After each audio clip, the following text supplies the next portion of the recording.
Namaste. Today we are going to discuss some of the myths around spirituality. There are myths, misconceptions about spirituality which often become a barrier for people to practice spirituality. So let's discuss. What are the myths? Number one, the biggest myth is about age. People have this misconception, and most of them, that spirituality is for old age. So they have attached age to spirituality, that, it's only during your later part of life, during your later age, that you practice spirituality. I mean, people feel that only this is something which is post retirement, as if spirituality is some pension scheme which you are going to get after you retire. Now, this is a myth. This is a biggest roadblocker, I would say, for people to openly embrace spirituality. In fact, the roots of this, I would say, I mean, in Indian context, the roots of this particular philosophy of linking spirituality to older age, I think, is somewhere rooted in this philosophy of Hinduism that which divides human age in four segments, where you are supposed to practice brahmacharya to the age of 25, and then grahastha, and then, in the later years, which is your sannyas. Now people link spirituality to this particular thing. They often forget that this philosophy was developed by ancient sages in that era, where they dedicated first 25 years of a human being to actually to spirituality. So when brahmacharya, which means moderation, by that it actually meant that during first 25 years, which are of your education, and also during that time, education was holistic education. At the age of 8 to 9, children used to recite scriptures. So see, the spirituality, the root of spirituality, the roots, the seed was sown at that young age. So, anyways, the point is that this is a mistake, that spirituality has any age. Spirituality has no age. You can start your spiritual journey at any age, at any stage of life. I mean, there are no rules. It can be as early or it can be as late. But earlier you start, better it is. Because if you start young, then you reap the benefits of your spiritual journey throughout your life. Because what spirituality does to you is that it refines you. It refines you as a human being. It refines you, it purifies you. And if you start this journey late, I mean, maybe in your post retirement or after 50s. So that means that you have lived your life until then as a mindless human being. You have lived your life as somebody who's been sleeping, somebody who's been not aware or mindful of his actions. So there'll be a lot of work that you'll have to do on yourself. So I hope you are understanding, because spirituality is all about refining and purifying your body, mind, and soul.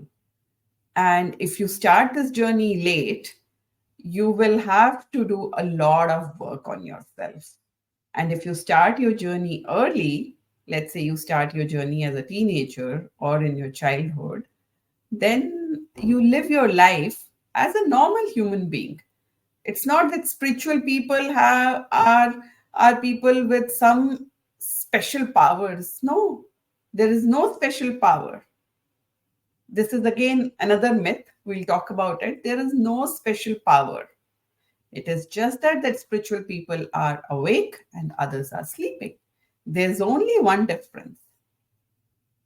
When you are spiritual, you are awake.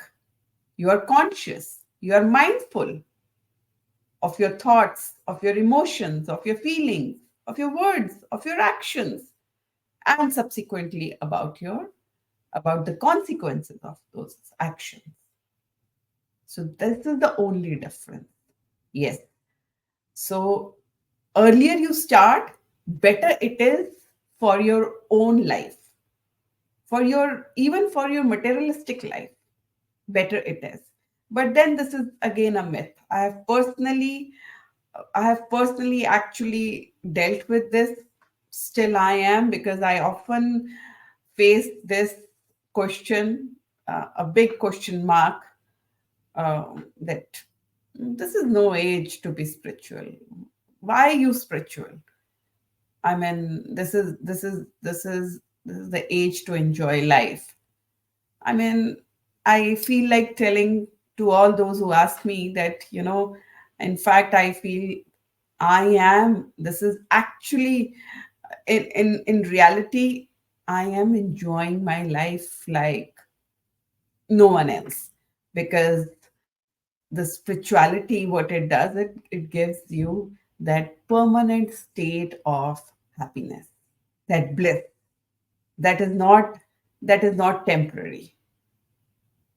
So yes, so let's move on to what's another myth. Second myth, that spiritual people, we tend to associate, a stereotype. We tend to actually stereotype spiritual people, that spiritual people wear certain types of clothes. No, again, that is wrong. Spiritual people, spirituality has got nothing to do with clothes. Nothing to do with clothes. This stereotyping that spiritual people wear either white clothes or saffron color clothes, or you know certain uniforms. See, those uniforms, those colors, what we see people wearing, they are mostly associated with the organizations they are attached with. I mean, generally speaking, like Buddhists wear a certain color, even in Christianity, they wear white color. In Hinduism, there are multiple colors, but mostly white and saffron. Now, these are the colors of the organization. So, mostly people wearing these clothes are associated with certain organization, certain groups. In Hinduism, what we call as mat. Now, now that is like how, uh, when a child goes to a school, every school has a different uniform, and it helps. It actually helps. Why there are uniforms? So the main purpose of having a uniform is so that your mind is not distracted. So that every day in the morning you don't have to think and worry about what to wear.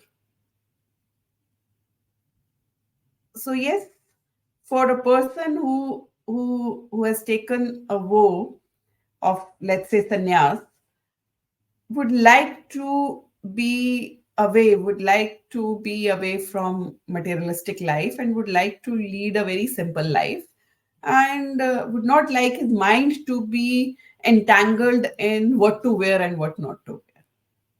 And that's fair.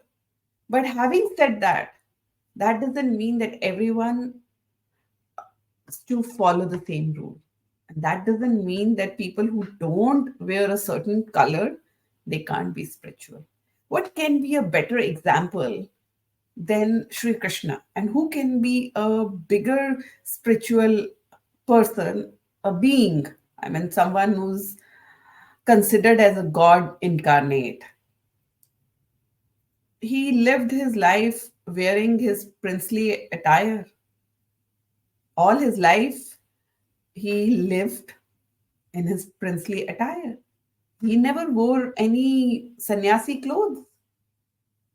And then we have Buddha, who was, who was born as a prince, who led a princely life, and who left his princely attire and adopted a sannyasi life and wore simple clothes as a sannyasi.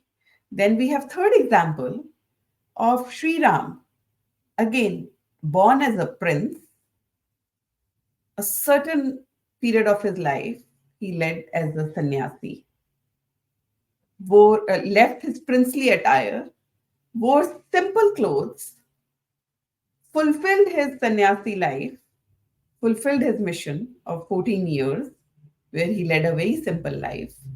And then he returned back, and then again he wore, I mean, his back to his life as a king. So you see, all three examples, three revered figures in terms of, three revered figures which we worship: Sri Ram, Sri Krishna, and Gautam Buddha. So, no right, no wrong here. Also, remember that we often forget that we are a spiritual being, meaning we are a soul and having a human experience. So, that means our reality is that we are a soul. And soul is already wearing its clothes. Our soul is already wearing its clothes. And what are those clothes? That's our body. It's a human body. The body, the physical body, is actually the cloth that the soul is wearing. So, on top of this body, what you wear and what you don't wear, soul doesn't bother. Soul doesn't care. You can wear anything. You can wear as simple or as flashy. Soul doesn't bother. Or you don't wear at all. You can be naked.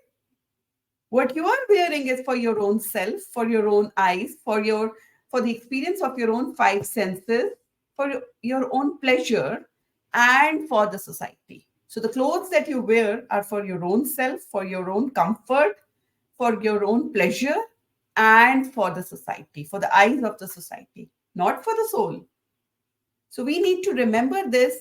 Like, I am sitting in front of you right now, and I am wearing this cream colored, outfit. And yesterday I was wearing green, and day before yesterday I was wearing something in gray. Now, does does that make any difference? Now, tomorrow, if in my next video I sit here wearing, um, let's say, wearing pink or purple, will that affect, will that make any difference to what I am talking to you? Will that increase or decrease my knowledge? Or will that increase or decrease your interest in listening to me? It should. So, this stereotyping is all in our mind, that spiritual people, only those who wear certain type of clothes, they are spiritual. Yes, once you once you turn spiritual, once you are spiritual, actually we all are spiritual, it's just that we have forgotten it. We are all born spiritual, but as we tend to have, as we grow old, and we tend to have human experiences, and that is where all the problem arises. More the experiences, more the problem. And that's where the conflict arises. And that's where we forget that we are not this body. We are neither the body, neither the heart, neither the mind. We are eternal. We are soul. We are.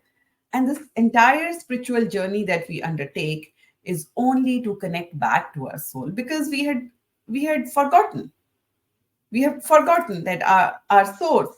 So this entire journey is to go back to your source. And remember this.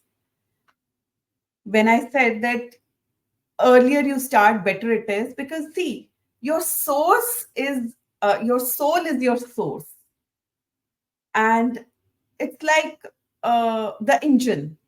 Your soul is your engine, just like a train has an engine, and then those bogies are its body. So similarly, it's our body, and our engine is that soul. Or you can say that you are the plug, and the source, is the socket. So there won't be any current unless that plug is in the socket. So similarly, for you to lead a happy, a fulfilling, a blissful life, you have to be connected to your source, and that is your soul. And that soul takes you to your permanent home, and that is the supreme soul, the seat of God, the seat of Shiva. So earlier you start, better it is. It refines you. Again, I'm repeating what I said earlier. And don't bother about all this external. Don't bother about that you can only be spiritual if you wear certain type of clothes. Yes, as you become more and more spiritual, it starts reflecting on your external, and that happens automatically.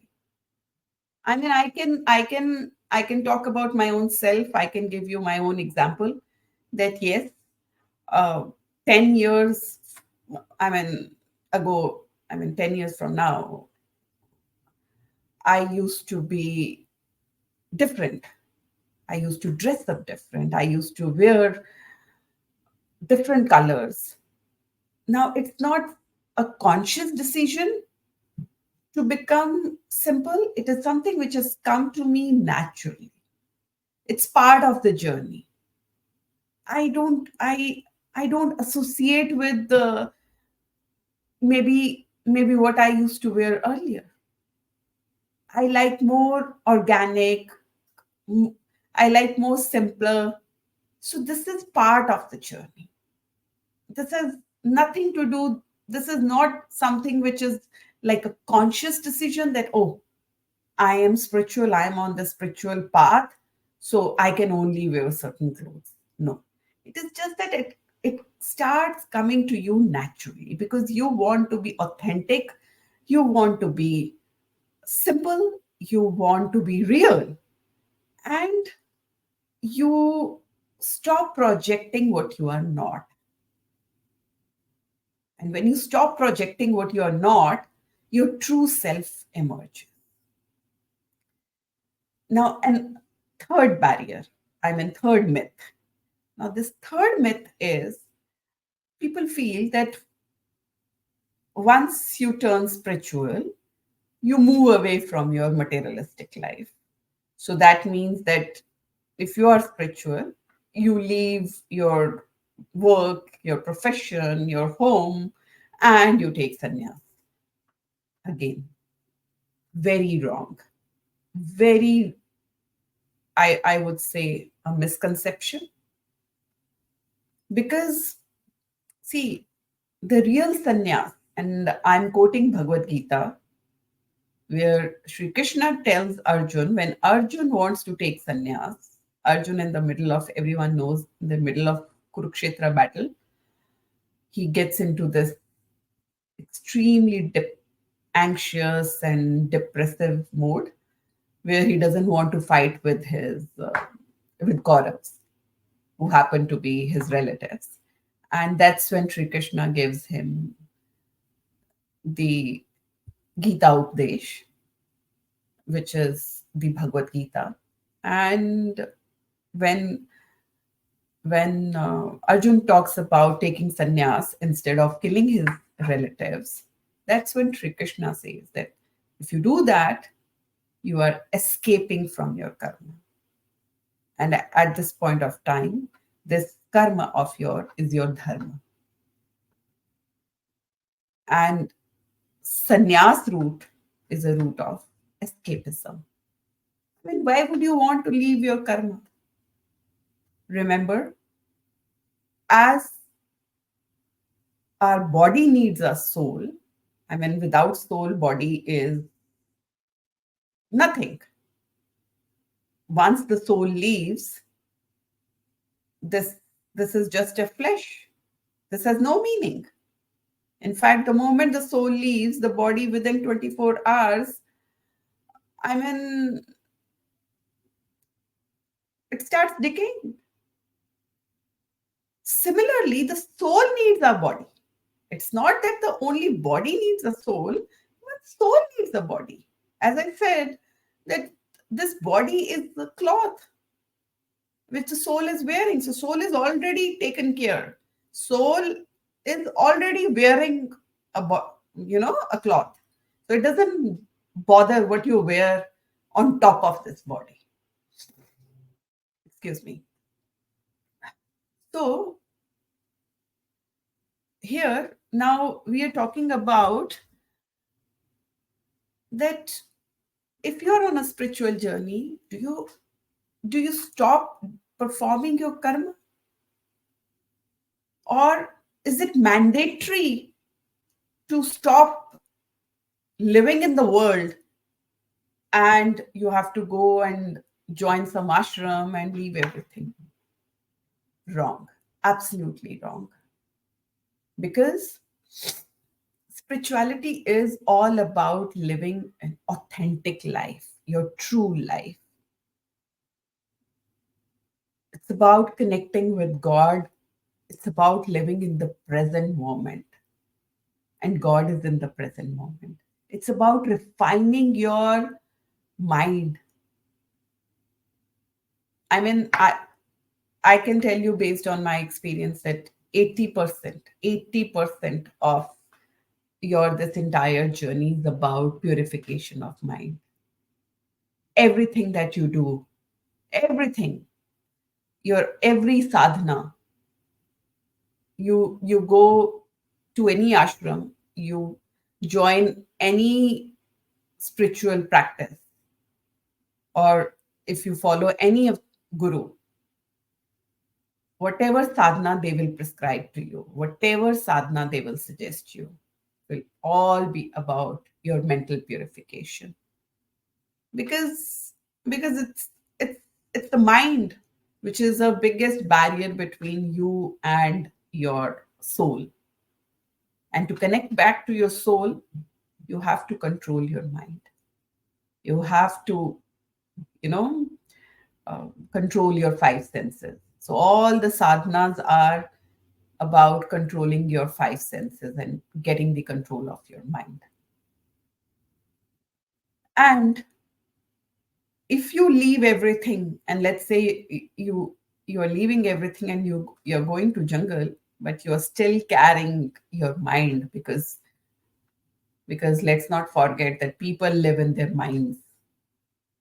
Unfortunately, people live in their minds, not in their body or heart.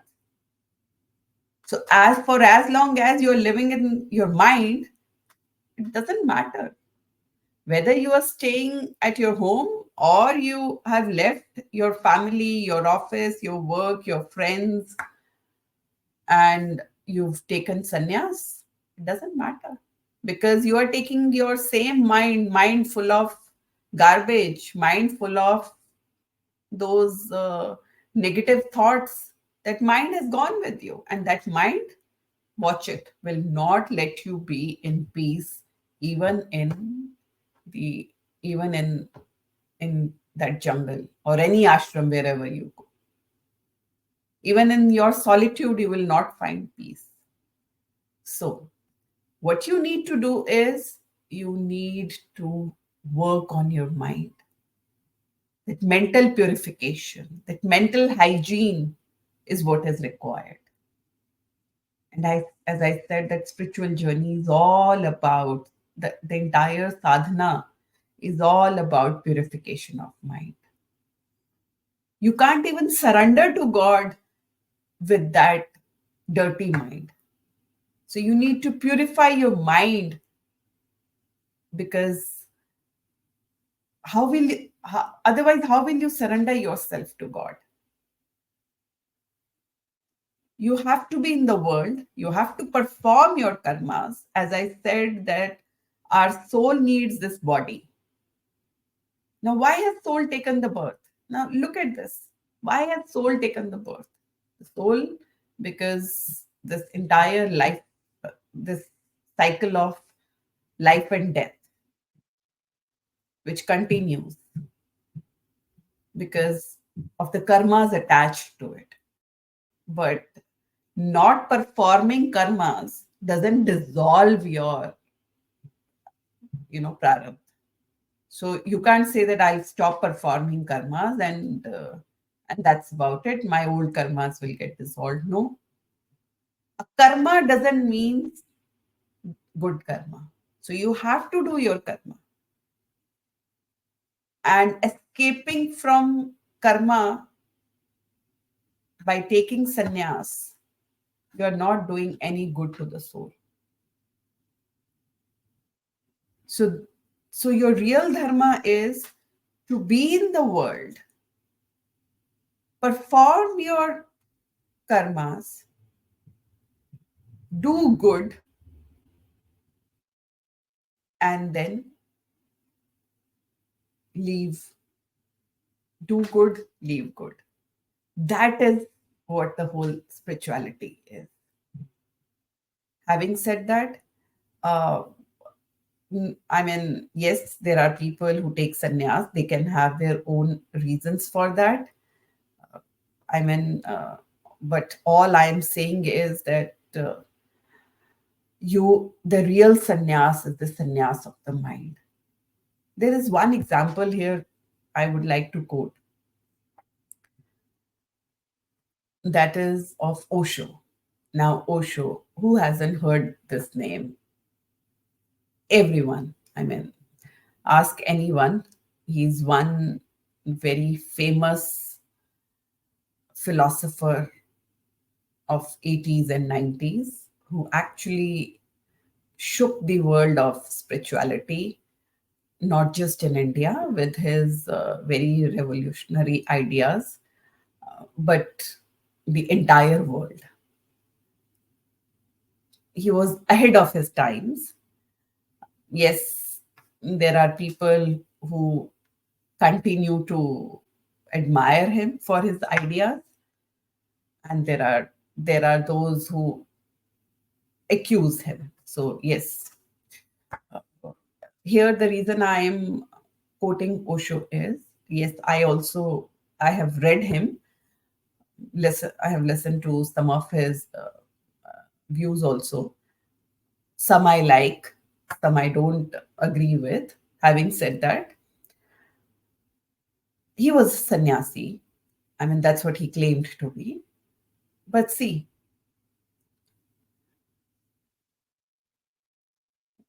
even though even though he was a sannyasi and he loved to be addressed as Bhagwan Rajneesh, but see, that sannyas wasn't there in his mind.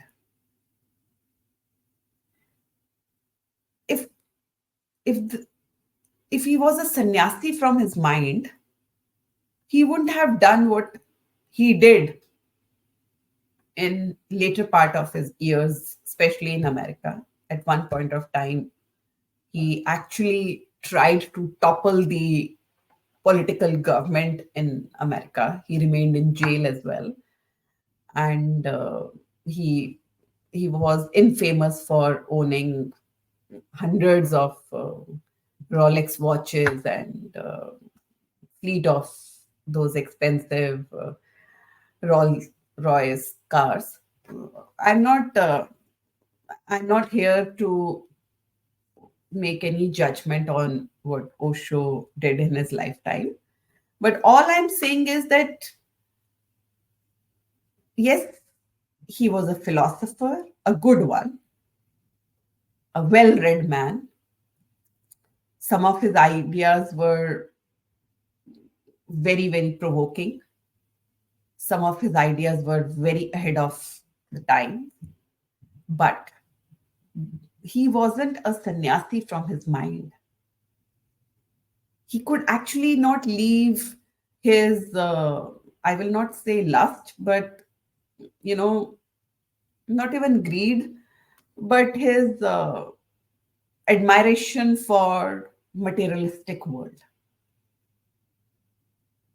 Good or bad, I leave it for you people to judge. But all I'm saying is that you should not be judging people based on what they wear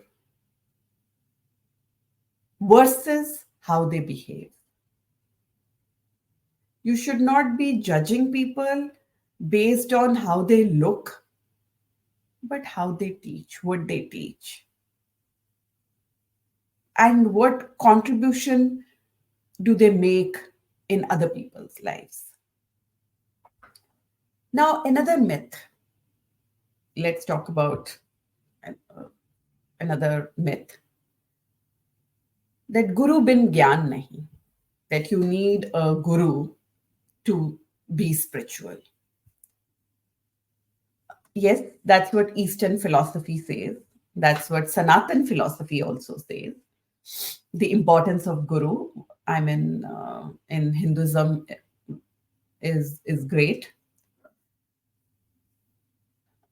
Yes, in today's times, it becomes very difficult to find out a true guru, because the purpose of a guru is only one: to make you connect with your inner guru. That's all. There is no other purpose. The guru has to turn you inwards and help you connect with your inner guru. Now, that inner guru, whether you call your soul or you call supreme soul or God, that's that's the purpose. But unfortunately, again, in today's times, there are gurus. I mean, today's times, there are so many gurus, so many godmen, so many gurus, so many masters. Unfortunately, instead of helping their disciples, followers in connecting with God, in turning inwards, what they do is making their disciples treat them as gods. So this is a topic which requires a separate discussion. I'm going to talk about the importance of guru in detail. But all here I want to tell you is that yes, guidance is good, especially when you are new in this journey. Any guidance helps. But if you don't get that guidance, if you don't have any guru in physical form, that should not become a barrier for you not to start this journey. The biggest guru is sitting inside you. I can again give you one example of Buddha. Now, Buddha in his lifetime, he when he left his kingdom and when he started his spiritual journey, his the journey for finding the truth, he met he met various gurus. He in fact changed uh, from what is known from the literature, what's available on Buddha, that he actually hopped from one guru to another. Uh, I'm using this word hop because it was actually like from one to another. So he did multiple trials. So after trying four gurus, he realized that none of them been able to fulfill his quest. The answers that is seeking, he's not able to find. And then he decided that I need to find my guru myself, which is within me, and I need to go within myself, need to go deep within myself in order to discover the truth. And he did. And he did. That's when he, under that famous Bodh yeah, tree, where he sat for meditation for 6 months and till the time he discovered the truth. and that's where he became Buddha from Siddharth Gautam. So yes, there's an example here of Buddha. Then there are many other examples like Ramana Maharishi. I always quote him because in our contemporary times, he is one of the most revered figures which India have produced, a saint who got enlightened by on his own at the age of 16 when he met an accident, and after that, you know, he was enlightened, and all his life he lived at one particular place in Tamil Nadu. He didn't have any guru, and he treated that particular hill where he lived all his life as his guru. That hill which where his ashram is there, Raman Maharishi's ashram is there in Tamil Nadu, and that hill he treated as Lord Shiva. So he considered Lord Shiva as his guru, and that hill as manifestation of Shiva. So you see, uh, we have an example of Buddha who attained enlightenment, who discovered his truth without a guru. Then we have an example of Maharishi, Ramana Maharishi. But then we have example of Swami Vivekanand, who had a Ramakrishna Paramahans as his guru. And Ramakrishna Paramhans actually didn't have any guru. His wife, Sharda Devi, whom he considered as his spiritual partner also, mentor also. But other than that, Ramakrishna Paramhans didn't have any guru. But he had a famous disciple in Swami Vivekananda. Then there is an example of Mirabai. Her connect with Krishna was direct. She didn't have any guru. Yes, we'll discuss about this in my next video in detail. But all I'm trying to say is that find the guru within you. Go inwards. Yes, if you, if with the grace of God you find a guru, it's generally believed that when you are ready, the guru comes in. Again, don't have any stereotyping of a guru. That a guru with certain style, a beard, the guru has to be aged, the guru has to be wearing only saffron or white. No, guru can be anyone. Guru can be a child also. Guru can be your friend, guru can be your father, guru can be anyone. Guru can be a book. Autobiography of a Yogi, the book by Paramhans Yoganand. Now that book has actually become a guru for millions of people. People who consider that book as their guidance, the book that guided them towards their spiritual journey.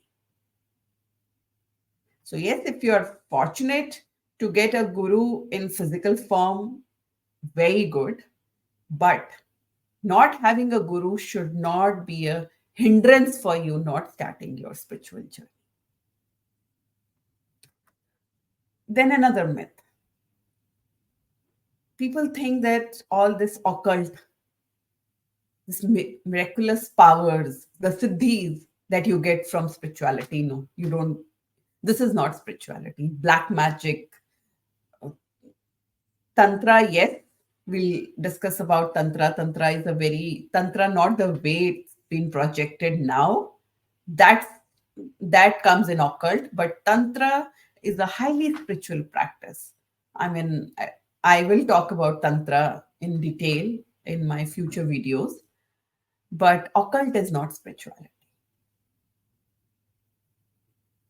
All these religious rituals, yes, they are tools. They help you in connecting with God. That's their purpose. but you have to go inwards. The real sadhana is the sadhana which takes you inwards. Rest everything is just a tool to make you go inwards. Whether you do, whether you go inwards through meditation or you go inwards through mantra jap by using, whether you do the mantra jap by mala, by beads, or you do internally, or you do conscious breathing. All these are tools to make you go inwards. Whatever helps you in going inwards, that is where your real journey is. So, yes, occult, all these, religious practices, anything that is external is not spirituality. Anything that makes you go internal is spirituality. One topic, one thing, another myth is about scriptures. Now, people tend to feel that, those who have read scriptures, they'll be very spiritual. Ideally should be. But unfortunately, that's not the case.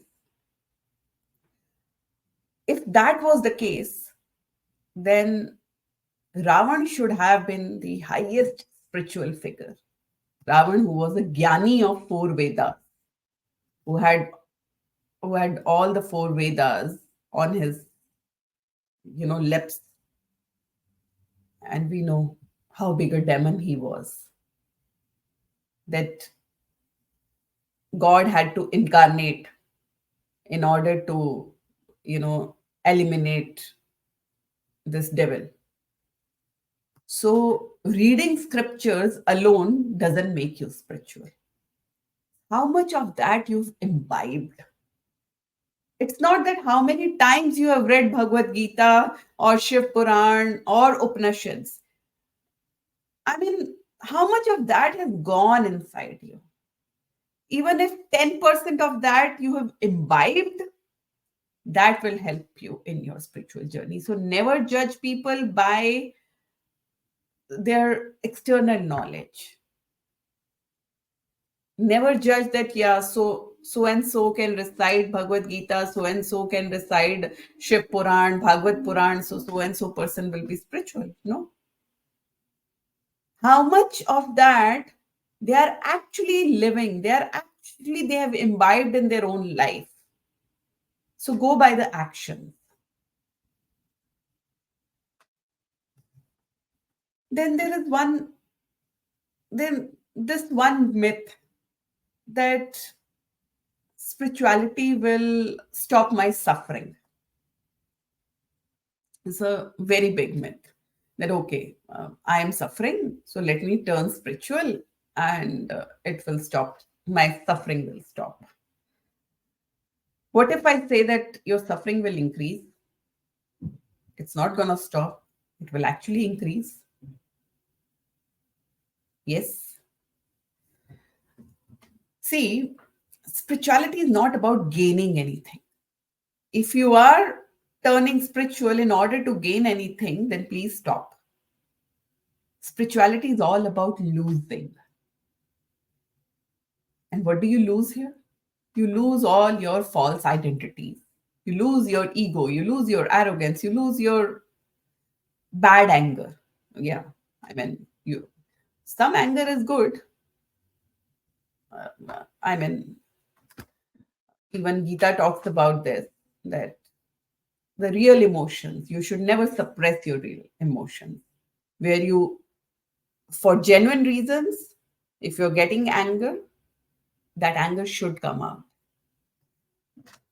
So spirituality makes you lose your false identities, all your negativities, your ego, arrogance, lust, greed. So be ready to lose all of this. Yes, suffering will not stop. It is just that it will make you so strong that you are able to take that suffering as love from the God. It's as simple as that. A person who is non-spiritual can lose his mental balance. That's where we see so many mental health issues. So many people getting this anxiety attacks, suicidal thoughts.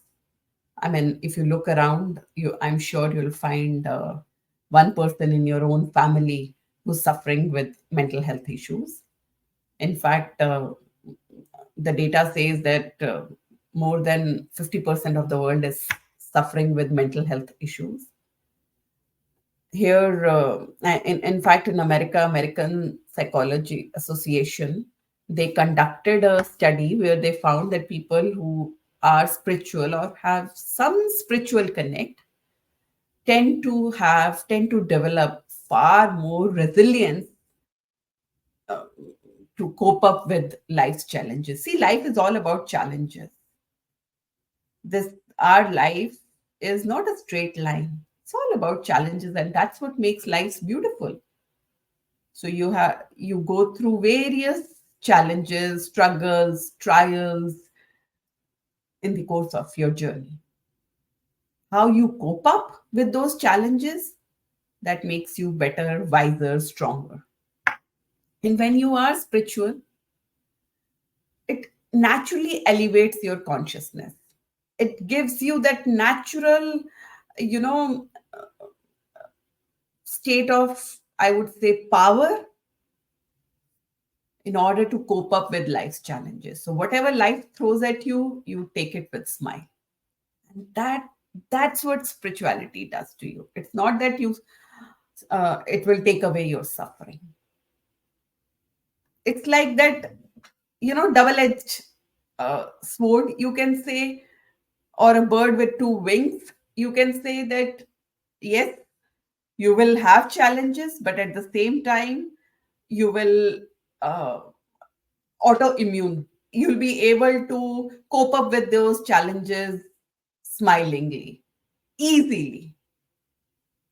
So, because somewhere deep inside, you know that the one who has given you all these challenges is giving you these challenges to make your life better, to make you better, to make you, you know, pay for all those karmas that you are carrying forward from your previous lifetime or the ones you have generated now.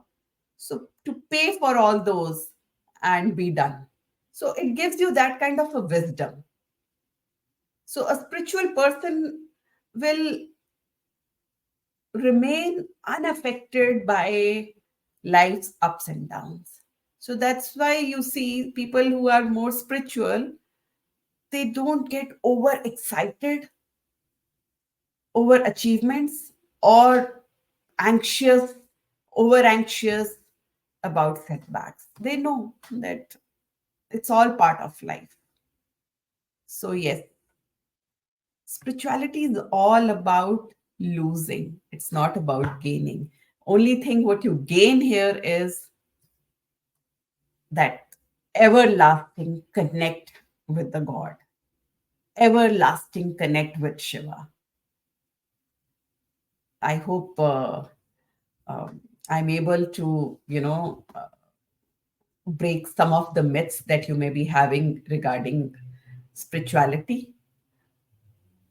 This is a beautiful journey. You shouldn't be waiting for this journey to start this journey for your post retirement. This is a journey which you should be undertaking all your life. This is a journey which should go parallel with your life, with your normal life. So what we need is a balance between physical and spiritual, balance between material and spiritual. That's how it's designed to be. Because when balance is broken, so which means when we turn too materialistic, that's when all the problems arise. Because when you are too materialistic, only thing what you care about is money and luxury. More money means more problems.